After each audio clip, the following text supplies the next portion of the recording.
Hey, this is Keith from Save to Rust. So we're going to continue on our 1940 Norton 16H War Department bike. Again, we're going to continue taking parts off, looking at them, figuring out what needs to be done, um, some repairs. This week's been busy, doing a little bit of this, a little bit of that on it. We repaired the handlebars.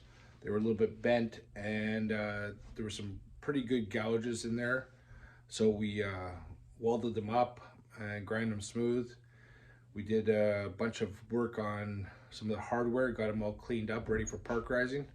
So follow along and let's get on this.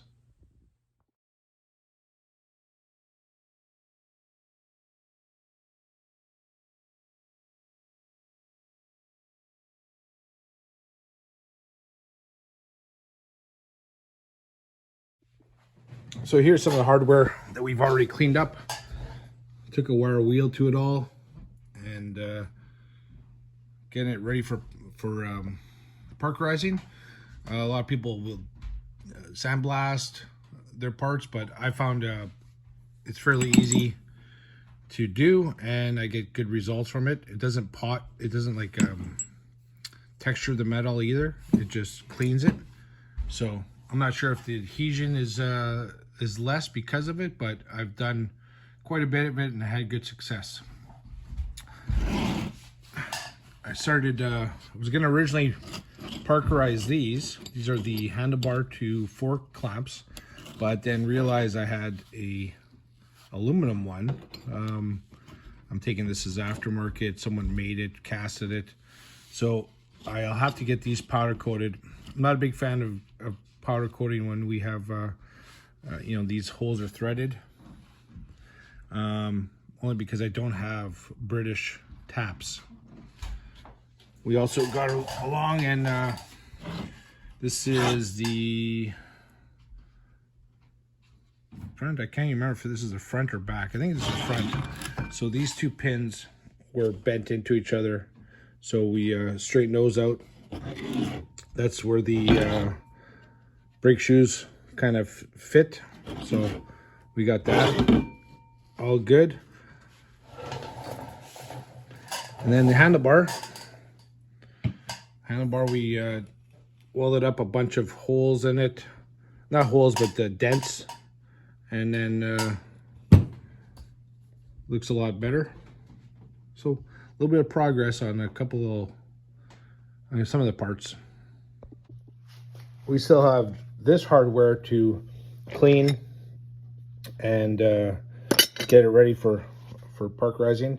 One of the things I wanted to show you too is what I'll do is on something that, like you can see the marks here, how it's kind of like been, bent over a bit. I'll take and I'll grind these areas all flat again, so that when we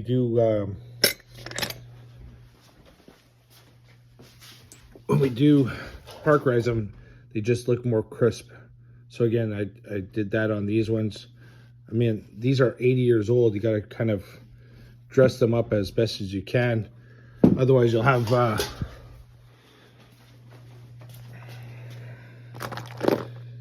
like if you look at this bolt here, you see how there's all those little knurls on the top? Well, I'll grind all that down, and then I'll grind each side flat. And then that's just basically squaring it off again and making it look better. Just becomes a better product, final product. So getting to the motor and frame area. So here's an original skid plate. So you can see right here, it's all bent up. It's all bent up here. So we'll have to, get those marks out, get those bends out. And I think I'm going to bend it away from the frame right here a bit, because you can see it's not fitting properly. So again, a lot of this stuff was just put on just to see if we had the part. But now we'll have to make sure they fit properly. So one of the major problems that you have when you're assembling a bike from nothing, and for the most part, these are discarded parts, you know, like these weren't good enough for some people's projects, so that's how they ended up at my place. Or you know, they were just old parts that someone had lying around. So the problem is that you don't get all the parts. And you know, okay, so I've been putting this thing together for about 11 years. I've got the majority of the stuff, but it's all the small things that you still have to find. You know, just looking at this, I'm working on the brake here, just seeing if I got this all set up. But so I don't have the nut that goes on here, the washer that holds the primary in position. I just don't have them. Never came across one, never found one yet. And then I was looking at the footrest, and you can see how, in my opinion, it's bent. But I never had one. Never. You don't see the, like, I've never seen another restored one of these around. I know there is 2 more bikes, but exactly, I haven't seen them with my own eyes lately. So is this bent or is it not? I don't know. So that's some of the problems is that you encounter is fitting all this stuff when you don't have all the parts, or you end up with, you know, the leftovers of other people's projects. So here I am with this brake, so I'm trying to hold the primary position and testing the brake pedal, see if it clears, because I've got it marked on here that it's bent, that I have to bend it out. So in this position, you can see it's hitting the bottom of the primary. So I'm gonna have to do some heating and bend this straight out to clear the primary. It, you know, just be nice if you have all the pieces, but we're not that lucky, and we never start with a complete bike. That's basically how I usually start a motorcycle. Is I found a part or a motor, you know. So I'm going to show you something here. So giving you an idea, look at the skid plate on this side.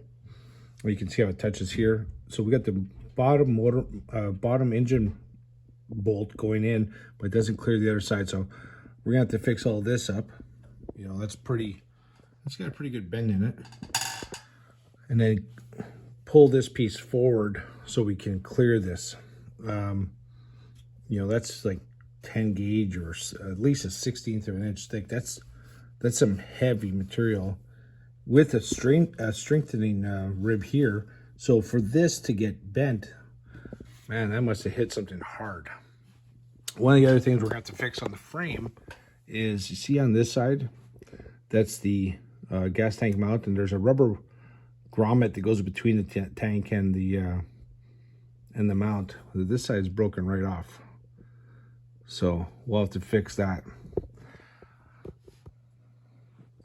I'm going to show you some pictures of this frame. I actually had to straighten it. This whole section here was bent over, and it didn't line up with the transmission and mount.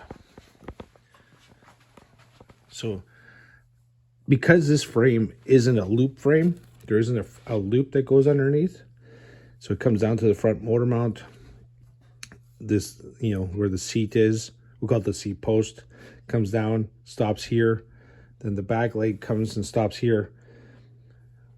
The motor is part of the frame. It holds that position, and then we have these plates, and that's where your transmission goes in here.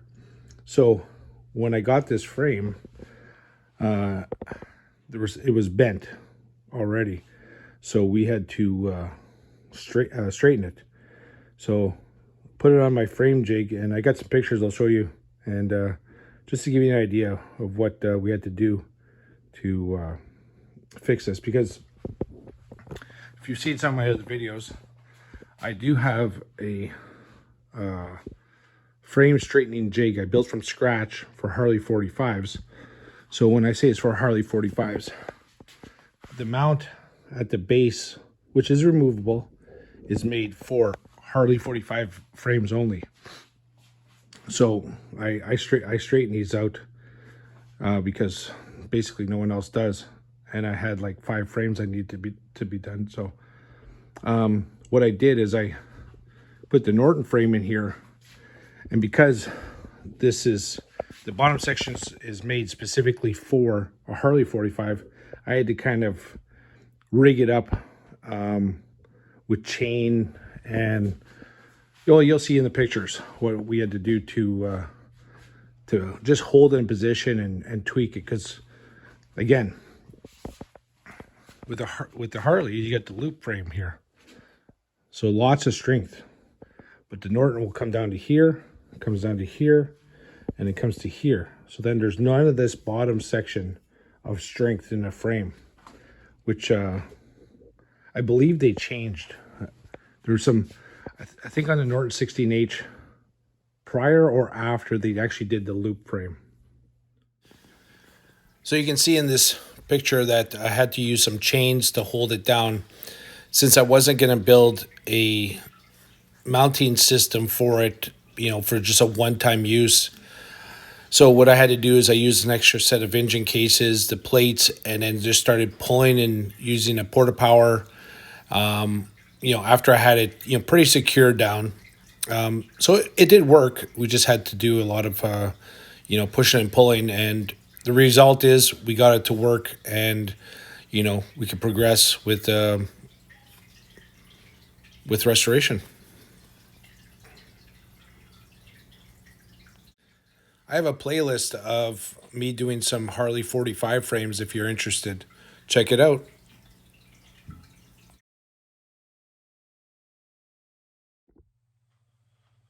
So I think we don't need the mag dyno in there anymore.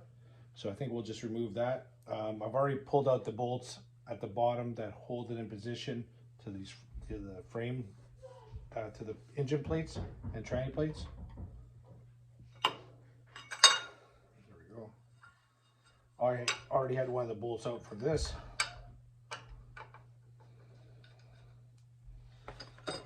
You can see we can't pull it off because there's a sprocket in there. So everything's just hand tightened right now. I don't believe that's the right nut anyway for it. So there's the sprocket.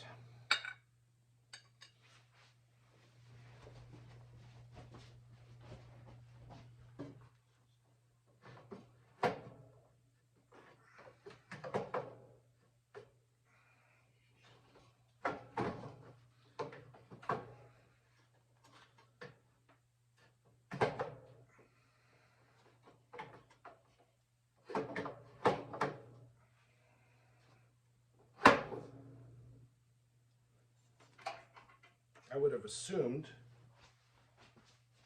that you could get the mag dyno off without having to pull the intake off. The only thing we could do is pull the primary cover off, which I already removed most of the bolts. Not primary cover, the cam cover off, sorry. Take that off. So this motor still has the gears, and it's actually very complete. There we go.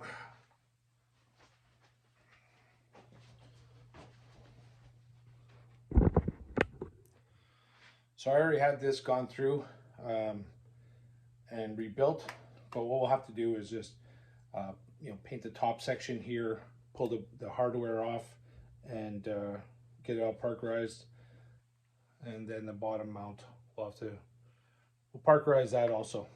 So one more step down.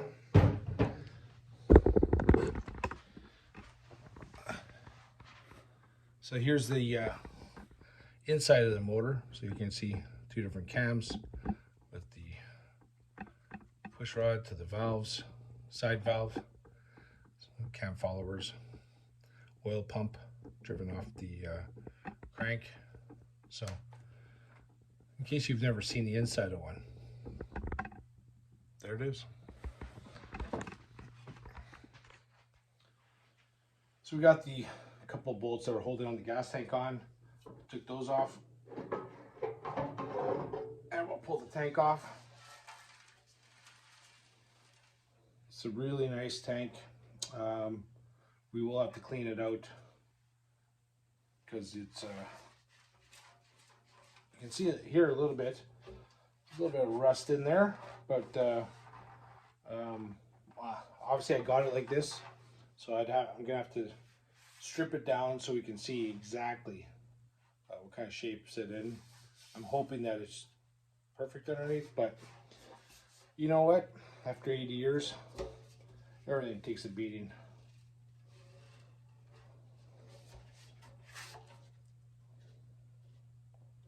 So, happy to have found it. Very happy.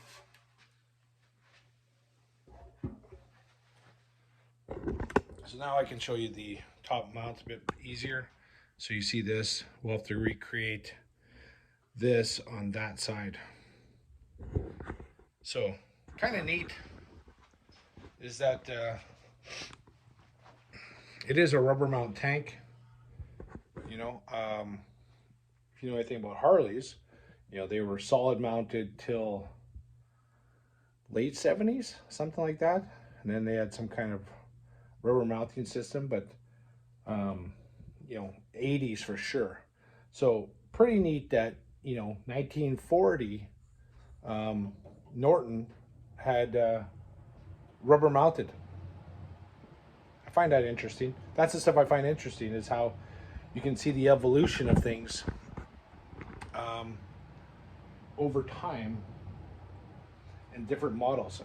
Like, I always found it comical, you know, back in, you know, 15, 20 years ago, they had those biker build-offs, and you know, people would be building these, the custom bike builders would be building things, and there was a lot of like innovative things that they did, which was cool, like inverted levers. You know, there was one bike builder who did inverted levers. Everyone's like, wow, look at those. That's so cool. But the reality is, that was done like 80 years ago. I have inverted levers on a Francis Barnett.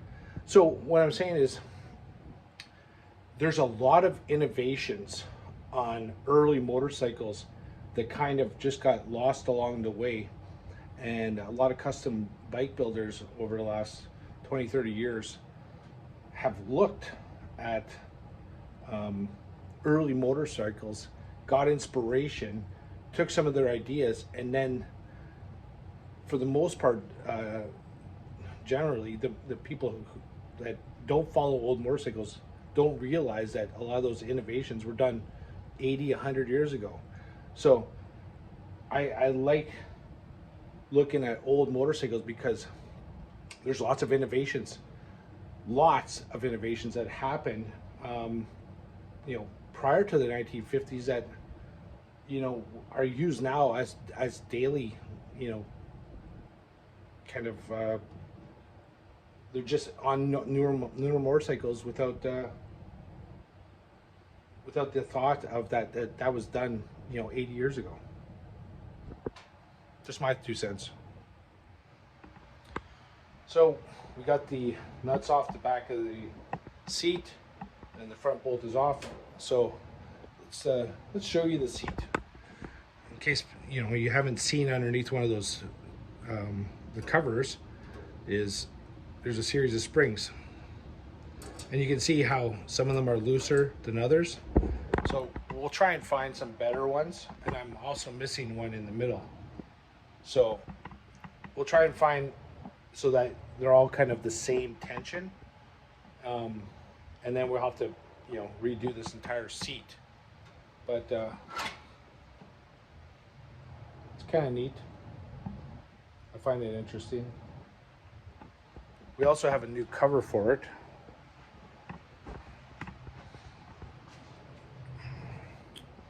So we got this this new cover for it already. Rubber backing. The originals had horsehair. I believe that's what it was. It was horsehair. I got one over here. Just let me look at it for it. So there it is, up on the shelf up here.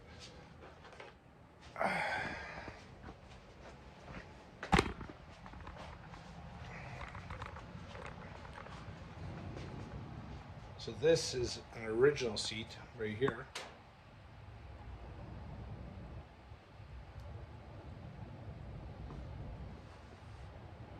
Original cover, you can see the imprints of the springs.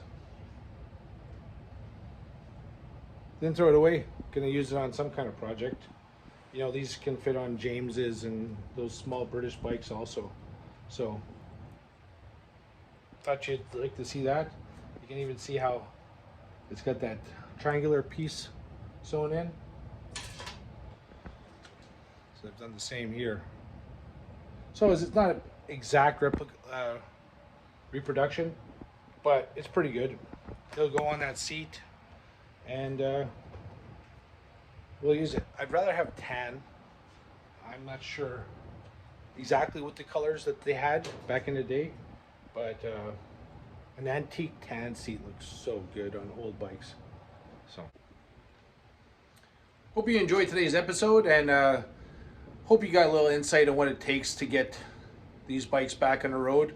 I'm sure there'll be some questions about the frame straightening and some comments. We did what we had to get it to work, and I mean, I enjoyed the challenge. So this is Keith. This is from Save the Rust. This is who we are. This is what we do. Have yourself a great day.